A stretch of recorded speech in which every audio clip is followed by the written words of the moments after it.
Aumidian, Sarjana Pendidikan Islam. Saya calon guru penggerak Angkatan 9 dari SD Negeri 74 Kota Pagar Alam, Sumatera Selatan. Pada video kali ini, saya akan menayangkan pemaparan saya tentang pemahaman budaya positif kepada teman-teman sejawat saya di SD Negeri 74 Kota Pagar Alam. Selamat menyaksikan. Bismillahirrahmanirrahim. Assalamualaikum warahmatullahi wabarakatuh. Alhamdulillahirrahmanirrahim. Arsala rasulahu bil huda wa dinil haq yuzhirahu 'ala dini wa kafa billahi syahida. Asyhadu an la ilaha illallah wa asyhadu anna Muhammadan 'abduhu wa rasuluh la nabiyya ba'da. Rabbi shrah li sadri wa yassir li amri wa hlul 'uqdatam min lisani yafqahu qawli. Amma ba'du.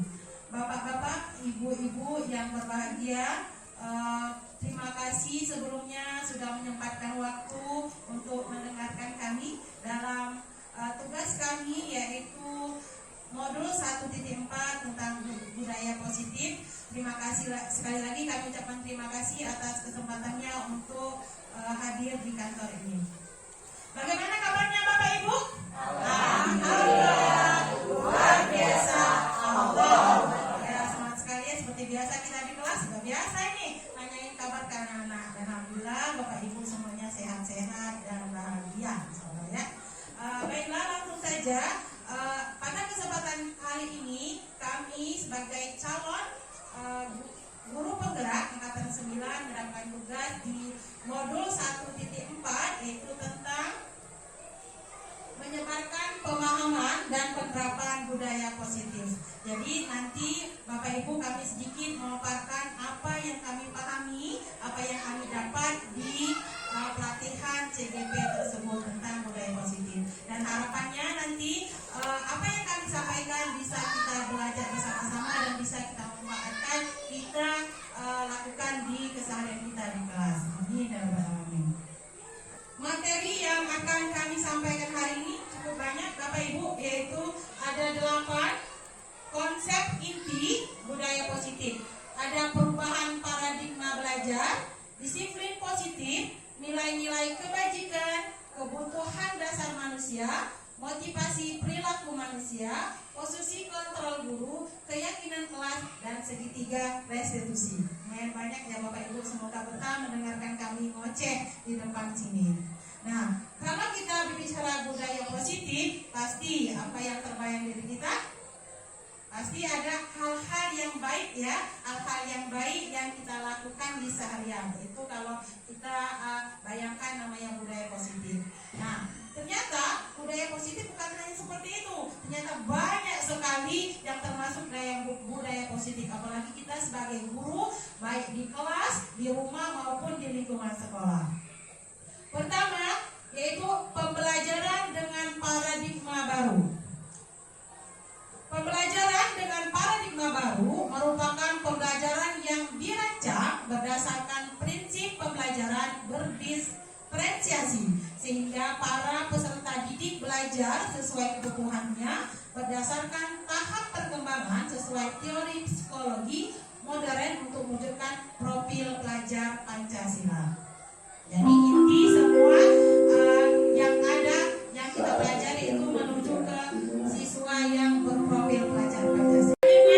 Ada teori miskonsepsi tentang teori kontrol. Jadi Bapak Ibu, dulu teori kontrol ini masih kita pahami sebagai bahwasanya semua penguatan positif yang kita lakukan kepada siswa itu masih kita anggap sangat efektif dan bermanfaat. Yang kedua, kita beranggapan masih itu membuat bahwa kritik dan membuat rasa bersalah itu bisa menguatkan karakter anak. Itu yang kita pahami dulu ya. Dan juga bahwa orang dewasa berhak memaksa, itu yang kita pahami dulu. Tapi ternyata setelah dipelajari di modul ini, ternyata teori yang seperti ini yang kita pahami itu bukan teori kontrol, tapi ternyata ini stimulus respon. Nah, sekarang bisa kita bedakan antara stimulus respon ke pendekatan teori kontrol. Kalau yang miskonsepsi ini berarti termasuk ke stimulus respon, sedangkan teori kontrol sebenarnya Seperti ini perbedaannya ya. Kita memahami bahwasanya orang lain itu sama kebutuhannya dengan kita. Tapi ternyata pendekatan teori kontrol tidak, semua orang itu berbeda dengan kebutuhan kita. Jadi kita dengan orang lain itu akan beda kebutuhannya. Itu secara pendekatan teori kontrol. Begitu juga kalau kita melakukan pendekatan stimulus respon, bahwasanya kita bisa dikontrol orang lain atau kita bisa mengontrol orang lain. Jadi anak ya, kita bisa mengontrol anak juga bisa mengontrol kita. Tapi ternyata tidak. Dalam pendekatan teori kontrol itu salah. Ternyata yang bisa mengontrol diri kita itu ya kita sendiri. Orang lain tidak bisa mengontrol diri kita. Begitu juga dengan kita tidak bisa ternyata mengontrol orang lain. Begitu juga dengan anak, kita tidak bisa mengontrol anak untuk selalu berbaik. Karena sistem kontrol itu ada pada diri kita masing-masing. Nah, inilah perbedaan antara stimulus respon dan pendekatan teori kontrol. Intinya yang kita pelajari, yang kita lakukan harus sebenarnya berdasarkan teori kontrol. Poin yang selanjutnya yang kedua ya, disiplin positif. Nah, ini pada intinya ya. Sedangkan secara teori, disiplin positif berasal dari kata disiplin yang artinya belajar. Disiplin mengacu pada disiplin diri yang memiliki tanggung jawab terhadap apa yang dilakukannya berdasarkan nilai-nilai yang diyakini. Disiplin positif merupakan salah satu cara penerapan disiplin yang bertujuan untuk menumbuhkan kesadaran serta memberdayakan peserta didik tanpa imbalan penghargaan atau reward, ancaman atau hukuman. Jadi intinya di sini sebagai pendidik tujuan kita adalah menciptakan peserta didik yang memiliki disiplin diri sehingga mereka berperilaku mengacu kepada nilai-nilai kebajikan universal dan memiliki motivasi intrinsik dalam perubahan perilaku ke arah yang lebih baik. Nah, sini kita hanya mengontrol saja, mengarahkan anak-anak ke disiplin positif. Sedangkan apa sih nilai-nilai universal yang biasanya kita lakukan dalam berdisiplin positif? Di sampingnya ada nilai-nilai kebajikan. Biasanya dalam disiplin positif nilai-nilai ini yang keluar. Pertama, ini ya, contoh nilai kebajikan institusi atau organisasi. Pertama, kalau kita di sekolah, ini mengacunya ke profil pelajar Pancasila. Jadi mulai dari beriman dan bertawakal kepada Tuhan Yang Maha Esa sampai bernalar kritis. Ketika anak melakukan ini, itu sudah termasuk dia melakukan disiplin positif. Begitu juga dengan kebajikan yang kedua. Biasanya ada toleransi, hormat, integritas, mandiri, menghargai sampai ke percaya diri dan komitmen. Ini juga nilai universal kebajikan yang biasa dilakukan dalam disiplin positif. Terakhir ada keterampilan hidup atau life skill. Itu dapat dipercaya, lurus hati, memberikan yang terbaik pada diri. Nah, ini ruang lingkup biasanya disiplin positif yang muncul ketika anak-anak melakukan disiplin positif itu sendiri. Nah, ternyata setelah kami pelajari juga pada modul ini, kita ini punya kebutuhan dasar. Jadi apapun yang kita lakukan ya, kita lakukan sebagai guru atau siswa kita lakukan baik di sekolah maupun di rumahnya, baik itu positif atau negatif, ternyata itu hanya memenuhi kebutuhan dasarnya. Nah, saya juga baru tahu waktu itu, berarti setiap apa yang anak lakukan, terutama di sekolah itu pasti ada alasan. Alasannya apa? Ternyata memenuhi 5 kebutuhan dasar ini. Kita selama ini mungkin ketika anak bersalah, ya salah aja, memang karakternya seperti itu. Tapi ternyata setelah kami pelajari, ternyata pasti ada alasannya. Apa alasannya? Tidak jauh dari 5 kebutuhan dasar. Karena pada umumnya, pada dasarnya manusia itu memiliki 5 kebutuhan dasar ini. Nah, pertama, kebutuhan dasar bertahan hidup. Seperti makanan, pakaian, tempat tinggal, keamanan, kesehatan. Nah, ketika anak-anak di sekolah tidak di kelas lesu, yang tidak bersemangat belajar, kita tidak menjudge dia, kok dia malasnya. Tapi ternyata pas ditanya, ternyata ada kebutuhan bertahan hidupnya ada tercapai karena di rumah tidak sarapan. Pas ditanya, ya gimana mau sarapan? Ternyata makanan di rumah nggak ada, tidak ada. Nah, itu berarti anak itu dia kebutuhan dasar bertahan hidupnya yang tidak terlaksana. Yang kedua, ketika seseorang melakukan sesuatu, baik kesalahan maupun hal yang baik, itu kebutuhan dasar kasih sayang dan rasa diterima. Seperti rasa diterima, dipedulikan, berbagi, kerjasama, menjadi bagian dalam kelompok, ya kan? Yang kebutuhan dasar yang ketiga, penguasaan. Banyak juga yang melakukan anak-anak ternyata motifnya ingin menguasai, ingin ini harga diri dia, keinginan untuk dianggap, memimpin, berprestasi, diakui dan didengar. Ini termasuk ke penguasaan, motivasi kebutuhan dasar penguasaan. Yang selanjutnya kebutuhan dasar kebebasan, yaitu mencakup mandiri, memiliki pilihan, mencoba hal baru, mampu mengendalikan arah dirinya. Seperti kalau di kelas kadang tuh anak-anak ada yang protes, Bu, saya bosan Bu di sekolah, di kelas terus belajarnya, coba kita ke perpus atau ke lapangan. Nah, setelah diselidiki ternyata berarti anak itu adalah kebutuhan dasar yang ingin dipenuhi, yaitu di kebebasan. Dia pengen bebas, tidak mau terkekang di kelas saja. Nah, dan terakhir itu kebutuhan dasar yang manusia, kesenangan. Ada bermain, humor, antusiasme, tertawa. Kita di SD ini kebanyakan anak kesini, kesenangan. Biasanya banyak main di kelas, banyak usir-usir itu lebih ke sini dia, lebih ke kesenangan. Karena kadang-kadang di rumah mungkin terkekang, tidak boleh. Pas di sekolah dia pengen kesenangannya, kehobiannya dia dapatkan di sekolah dengan teman-teman, dengan guru. Nah, jadi intinya setiap kesalahan atau apa yang kita lakukan, baik diri kita sendiri maupun siswa, apapun yang dilakukan pasti ada alasannya. Apa alasannya? Pasti memenuhi salah satu kebutuhan dasar manusia. Bisa jadi satu anak itu 5 dasar ini dia pengen kekurangan di rumah. Ketika kasih sayang di rumah, keluarga yang broken home, dia tidak dapat kasih sayang dari orang tuanya. Ternyata di sekolah minta perhatian sama bapak ibu guru. Pas kita tanya, ternyata anak ini udah tahu nih, berarti anak ini kebutuhan dasar yang pengen dia dapat di sekolah ini kasih sayang. Kita melakukan sesuatu, baik itu yang positif maupun negatif, pasti ada motivasi yang mengiringi. Nah, motivasi itu pertama, untuk menghindari ketidaknyamanan atau hukuman. Nah, yang kedua, untuk mendapatkan imbalan atau penghargaan dari orang lain. Yang ketiga, untuk menjadi orang yang mereka inginkan dan menghargai diri sendiri dengan nilai-nilai yang mereka percaya. Nih, nanti kita introspeksi diri kita sendiri sebagai guru, baik maupun sebagai siswa. Kita contohkan sebagai siswa.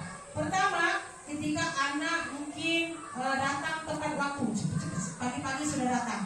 Pas ditanya, bisa jadi anak-anak ini motivasinya ya biar tidak kena hukuman saja sama bapak ibu guru. Nah, ditanya kenapa nak cepatnya datangnya kan?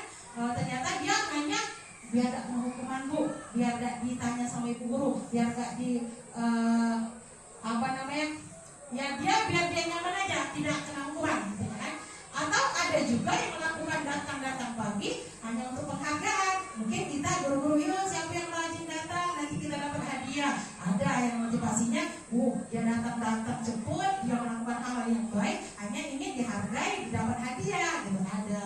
Nah, sedangkan dua motivasi ini termasuk ke motivasi ekstrinsik, yaitu motivasi dari luar. Jadi ketika anak sudah memiliki dua motivasi ini berarti dia hanya memiliki motivasi dari luar saja, bukan dari dirinya. Sedangkan yang ketiga, ketika anak tadi datang tepat waktu, karena dia tahu bahwasanya aku memang harus tepat waktu Bu, karena kewajiban aku datang di tepat waktu daripada ibu gurunya. Karena aku tahu kalau ketika aku disiplin, aku akan menjadi orang sukses. Tuh, itu anak yang keren. Berarti dia sudah memiliki motivasi intrinsik, motivasi pada dalam dirinya, bukan motivasi dari luar ini. Nah, ketika anak mempunyai motivasi intrinsik, ada penghargaan, ada hukuman, dia tetap rajin dan disiplin.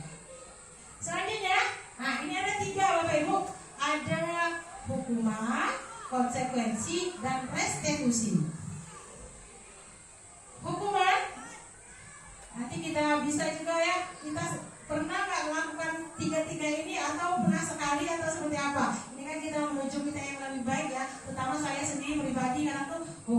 ternyata saya selama ini salah gitu kan, melakukan apa yang tidak harusnya kita lakukan gitu.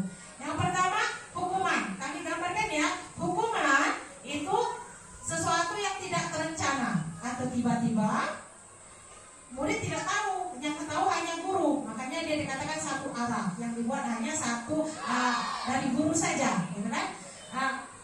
Bersifat satu arah berupa hukuman fisik atau psikis. Misalkan hukuman ketika anak tidak memakai seragam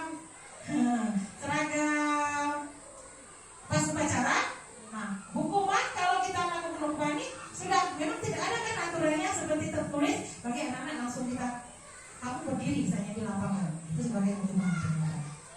Sedangkan konsekuensi ini suatu yang sudah terencana dan disepakati antara guru dan murid. Setiap guru selalu memonitor murid. Nah ini dilakukan, kita lakukan karena memang ada peraturan sudah kita buat kesepakatan dengan anak. Oh ketika anak kamu sudah tertulis misalnya, ketika kamu tidak memakai seragam, konsekuensinya kamu harus apa gitu kan, kesepakatan sama-sama. Gitu. Jadi ini memang, tapi ini tetap tidak membuat tidak nyaman siswa sendiri. Walaupun dia tahu kalau saya salah, saya konsekuensinya seperti ini, tetap tidak nyaman. Nah ternyata ada tawaran lain dari modul 1.4 ini, yaitu namanya restitusi, yaitu proses penciptakan kondisi bagi murid untuk memperbaiki kesalahan, proses kolaboratif yang mengajarkan murid untuk mencari solusi sendiri. Jadi maksudnya tuh kalau hukuman tanpa ada peraturan atau hal yang disepakati, kita langsung hukum aja anak-anak ketika berbuat salah. Tapi kalau konsekuensi yang kita melakukan itu kepada anak, karena memang sudah ada aturannya konsekuensinya ketika anak melanggar. Tapi ketika restitusi ini, kita ketika anak bersalah bukan hanya memberikan positif saja, tapi kita tanya dulu alasannya apa dia melanggar tadi, dan solusinya mereka sendiri yang mencari. Misalnya tidak memakai seragam tadi ya, kira-kira kamu sudah salah, ya salah. Solusinya apa? Pasti anak jawab, Pak, selanjutnya saya akan seragam sekolah, saya lebih mau beli peralatan sekolah. Mungkin itu yang dia berikan. Solusinya dari dia sendiri. Ini 5 posisi kontrol guru. Ketika belajar 5, saya merasa, wah ternyata saya di mana gitu kan? Walaupun kita merasa, saya pun pribadi ya, saya merasa pernah dalam posisi semua ini. Tinggal nanti kadarnya apa, banyak di penghukum atau pembuat masalah atau manajer. Kita tanyakan pada diri kita sendiri. Kalau saya refleksi sendiri kemarin, insya Allah itu ternyata saya guru yang gimana Bapak? Di penghukum selama ini. Kalau Pak sekolah gimana Bapak? Gimana Pak? Saya yakin kita semua pasti 5 ini pernah kita lakukan, tapi sekarang kadarnya gimana? Pak Kono banyak di mana Pak Kono? Buat merasa bersalah, teman, pemantau atau manajer? Oh juga jawabannya ya, semoga dengan kita memahami ini nanti kita bisa merubah dari penghukum menjadi manajer. Nah sebelumnya seperti ini Pak, ada 5 posisi kontrol guru, ada penghukum, pembuat merasa bersalah, teman, pemantau, dan manajer. Nah ini gambaran ketika 5 posisi ini melakukan hal kepada anak ketika anak bersalah. Contoh penerapan posisi kontrol guru. Kasus ya, seperti yang kami katakan tadi, siswa tidak memakai atribut lengkap saat upacara bendera. Nah, ketika kita posisinya di penghukum, maka yang kita lakukan kepada anak yang melanggar ini langsung Pak, hormat pada bendera sama 1 jam kamu. Nah, jadi anak hormat sama 1 jam. Berarti ketika kita melakukan itu, posisi kita ada di penghukum. Ketika kita membuat rasa bersalah, kita tidak menghukum anak hormat sejam, tapi kita mengatakan seperti ini. Berapa kali ibu bapak harus memberitahu kamu? Kamu selalu saja mengecewakan bapak ibu. Nah, kita tidak menghukum, tapi kita mengatakan hal ini agak suaranya agak juga gimana gitu ya. Nah, ternyata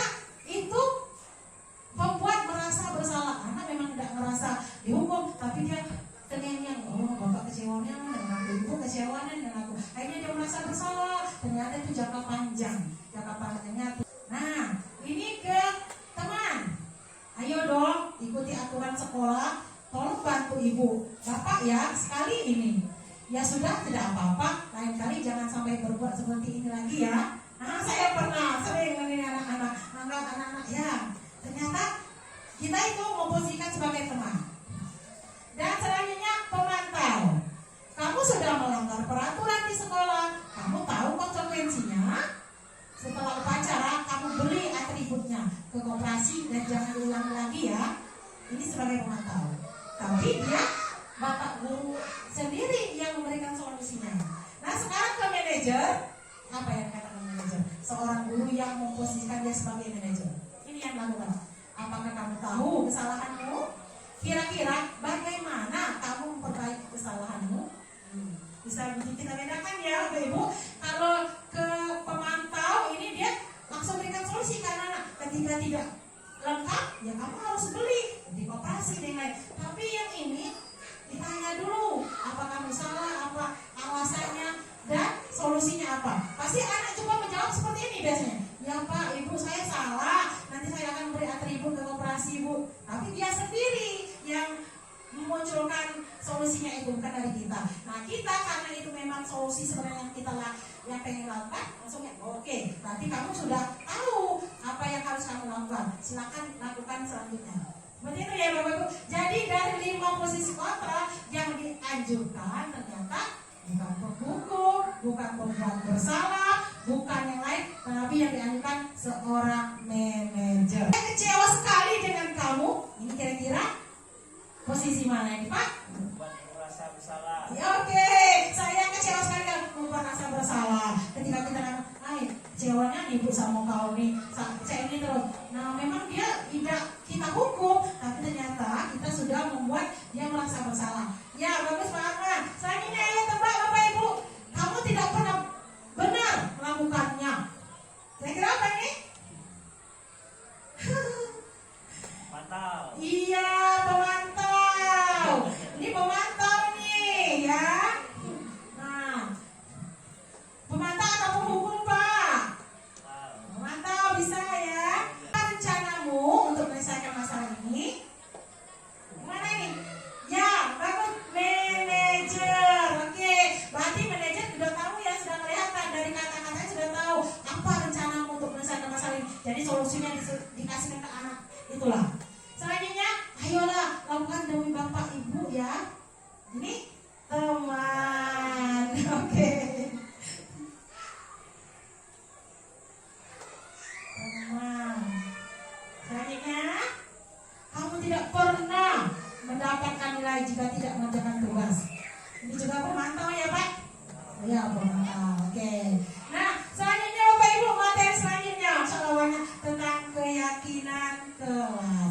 Saya sudah paham betul di SD 74 sudah biasa dengan keyakinan kelas karena kita sudah sekolah penggerak, sudah dianjurkan untuk membuat keyakinan kelas. Nah, kalau ditanya mengapa keyakinan kelas, mengapa bukan peraturan kelas? Ada yang mau berkomentar? Oke, nah ternyata kalau keyakinan itu kan lebih dalam ya. Nah, lebih ke perasaan, keyakinan, namanya keyakinan kan, di perasaan. Jadi anak-anak ya lebih mudah juga termotivasi untuk mengerjakan atau melakukan keyakinan itu sendiri. Lain dengan peraturan. Kalau peraturan lebih seram ya peraturan. Kalau dulu kami pakai ada peraturan yang untuk dilanggar, gitu kan.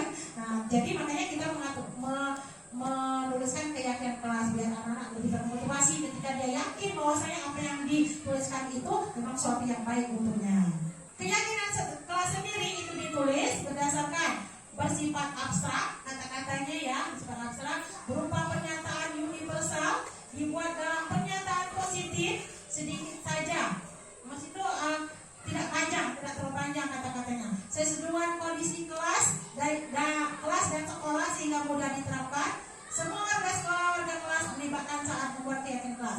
Contoh, dibuat dalam pernyataan positif. Seperti misalnya kita membuat keyakinan kelas, jangan makan dan minum sambil berdiri. Itu ternyata tidak dianjurkan Bapak Ibu, karena kata jangan itu ada kata-kata yang gimana gitu ya, tanda kutip. Tapi kita rubah dengan kata positif, makanlah dengan duduk atau makan dan minum sambil duduk. Kan lebih ya, didengar. Jadi anak-anak tidak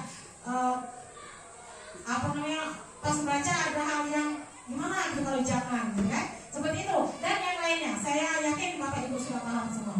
Dan selanjutnya segitiga restitusi. Ini yang tadi Bapak Ibu. Ternyata setiap seperti yang awal tadi, setiap anak melakukan sesuatu pasti ada alasannya. Apa alasannya? Pasti memenuhi 5 kebutuhan dasar tadi. Nah, ketika kita tahu dia melakukan itu ingin memenuhi kebutuhan dasar, kita melakukan restitusi ini. Kita panggil sana ada anak yang berbuat salah. Kita panggil dulu, jangan sampai langsung kita jas anak itu. Kamu ini benar-benar banyaklah omongan emak-emak ya biasanya. Nah, pertama kita melakukan segitiga restitusi. Adapun pengertian segitiga restitusi adalah suatu proses dialog yang dijalankan oleh guru agar mendapatkan hasil murid yang mandiri dan bertanggung jawab. Segitiga restitusi namanya segitiga pasti ada 3 tahap. Pertama, menstabilkan identitas. Kedua, validasi tindakan yang salah. Dan yang ketiga, menanyakan keyakinan. Pertama, menstabilkan identitas. Jadi kita ilustrasikan ketika ada anak yang bersalah, kita panggil. Pas kita panggil, jangan langsung kasih hukuman, tapi kita stabilkan dulu identitas. Maksudnya tuh kita tenangkan dulu anaknya, jangan sampai emosi. Kita damaikan dulu. Dengan apa? Nih, dengan perkataan ini. Berbuat salah itu aja. Ketika anak depan kita, dia emosi-emosi. Ya apa? Aku tonjoknya nih. Kita tenangkan dulu. Oke, berbuat salah itu aja. Tidak ada manusia yang sempurna. Ibu, bapak juga pernah melakukan itu. Atau ibu bapak tidak mau mencari siapa yang salah, tapi ibu bapak ingin mencari solusi dari permasalahan ini dan yang lain-lain. Jadi ketika anak sudah tenang, dia merasa jangan sampai pas jadi panggil dia merasa orang yang terhina di dunia karena kesalahannya. Jangan sampai situ. Itulah inti dari menstabilkan identitas. Kita damaikan anak-anak. Oh ya, aku udah berbuat salah. Dia tenang. Baru ke tahapan yang kedua, validasi tindakan yang salah. Apa yang kita tanya dengan anak-anak itu, kamu pasti ada alasannya kenapa berbuat salah tadi. Biasanya anak-anak kalau sudah diplomatik, kamu pasti ada alasannya kenapa. Ayo cerita sama ibu, biasanya dia cerita. Ibu, aku melakukan tadi kalau dia bla bla bla. Banyak, akhirnya keluar semua tuh alasan-alasannya. Nah, ketika kita sudah tahu alasannya apa, baru ketiga, itu apa namanya? Tahapan yang ketiga, menanyakan keyakinan. Dia sudah nanya, Bu, aku tadi melakukan ini karena dia ini bla bla bla. Hanya dia kan menonjok kawannya ya. Nah, berarti kesalahannya ini menonjok kawannya. Kita luruskan ke sini. Kira-kira kesalahan kamu tadi sesuai tidak dengan keyakinan? Nah, tadi kan sudah kita tanya nih, alasannya sudah tahu, alasannya kenapa kita sudah tahu. Kita tanya, kesalahan kamu tadi sesuai tidak dengan keyakinan yang kelas kita yang buat? Pasti kalau sudah ada keyakinan yang kelas, dia jawab tidak, Bu, yang kelas kita tidak seperti itu. Nah, sudah masuk tuh. Berarti kalau keyakinan kamu tidak sesuai dengan kesalahan kamu tidak sesuai dengan yang kelas, berarti apa kira-kira solusi yang kamu berikan? Akhirnya dia mencari, ya Bu, saya sudah berbuat salah Bu, saya akan melakukan bla bla bla, minta maaf atau yang lain. Nah, clear itu satu masalah. Berarti sudah kita sebagai guru sudah melakukan restitusi, sebagai seorang manajer, anak pun sudah damai dengan hatinya dan sudah mau memperbaiki kesalahannya. Nah, begitulah Bapak Ibu ya materi yang kami sampaikan. Dan sebagai penutup, dalam penerapan program disiplin positif, hendaknya guru memiliki standar kepribadian profesional dan sosial yang baik, di mana guru mampu merefleksi dirinya dalam posisi kontrol saat ini, bagaimana perjalanan dirinya sebagai among atau manajer yang menuntun murid-muridnya menjadi insan yang mandiri, merdeka, dan bertanggung jawab. Ini berdasarkan standar nasional pendidikan. Terakhir Bapak Ibu, kami mohon minta evaluasi dari materi yang kami sampaikan dengan menjawab soal. Jangan takut Bapak Ibu, hanya pengen tahu saja sebatas mana pengetahuannya dengan bermain seru-seru dengan Kahoot. Bapak Ibu sudah bawa HP semua? Bawa, oke, silakan buka HP-nya masing-masing, klik di pencarian Kahoot.join. Kami akan selanjutnya. Ini dapat poin Pak, Ibu, jawaban apa pertanyaan skornya? Silakan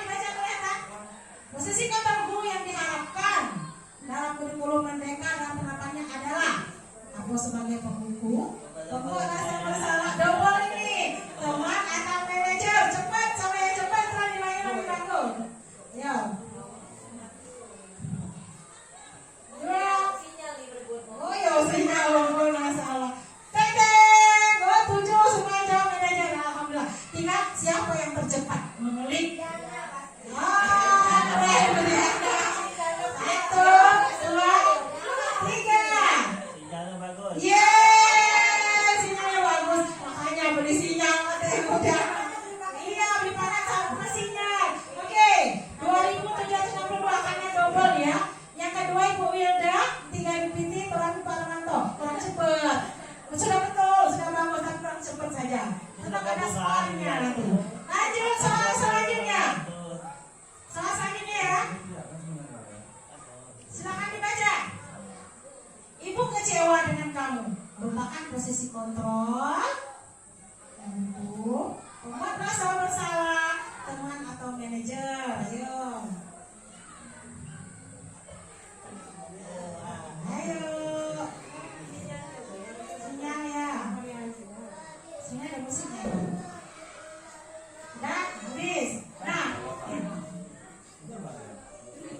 Oke. Ya, yang jawab biru 15 G oranye dan kita cek. Ya, Ibu Diana. Baik, silakan juga Ibu Turami, Ibu Fitri ya. Ibu Turami, Almanto, Ibu Wilda. Oke, semuanya ini betul. Tinggal kecepatan. Ini betul atau salah? Keyakinan kelas bersifat abstrak, berupa pernyataan universal, dibuat dengan pernyataan positif. Betul atau salah? Silakan dijawab. Dengan pilih saja. Kalau biru itu betul, ini salah. Salah, Pak.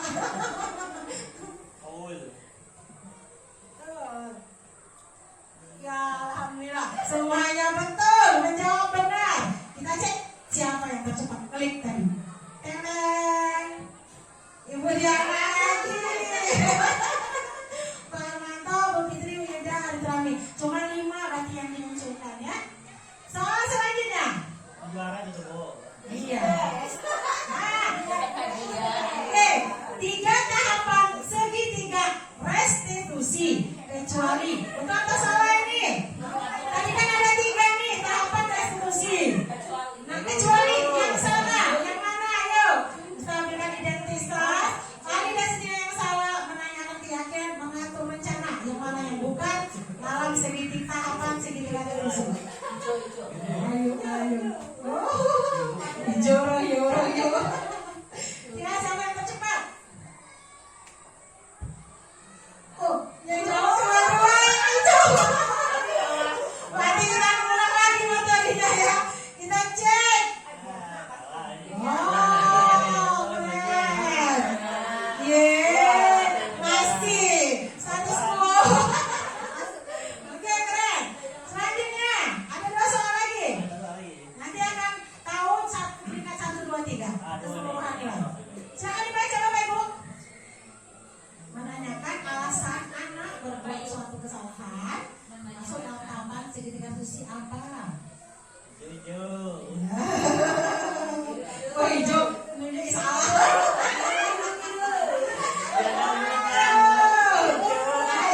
Ayo. Ini waktunya agak kami panjangkan nih. Ada 6 orang yang sudah menjawab. Double nilainya. Double ini ya. Double. Sudah? 4. Oh, sama. Nah, validasi yang sama. Teteh. Oh, tidak kemudiannya keren. Marmanto naik nih ya. Langsung kedua. Bu Fitri, wah keren. Bu Mega, Ibu Wilda. Soal terakhir. Betul atau salah? Double point. Nah, penerapan disiplin positif. Penerapan disiplin positif di sekolah merupakan hal yang sangat penting untuk mencetak siswa-siswa yang berkarakter. Betul atau salah? Nah, tinggal kecepatan kliknya ya. 4, 3, 2, 1. Saya lupa kita ini. Yo, betul semua, langkah yang keren. Wow, bangga saya, berhasil berarti. Kita cek siapa dari keseluruhan jawaban 10 soal tadi yang menepati peringkat 1, 2, dan 3. 1, 2, 3. Tahun. budaya positif. Ketiga siapa tuh? Mega. Keren Bu Mega. Kedua Pak Armanto. Dan ke satu ya kelinci sudah Ibu Diana. Ya Bapak Ibu terima kasih. Berarti sudah apa yang kami sampaikan setidaknya sudah ada yang paham ya, sudah paham dengan tentang budaya positif dan terima kasih atas responnya dan seru-seruannya, semoga bermanfaat. Kami tutup dengan kita tutup bersama membaca alhamdulillah. Alhamdulillahirabbil alamin. Wassalamualaikum warahmatullahi wabarakatuh. Terima kasih sudah menyaksikan video pemaparan saya tentang budaya positif kepada teman sejawat. Semoga bermanfaat. Terima kasih. Wassalamualaikum warahmatullahi wabarakatuh.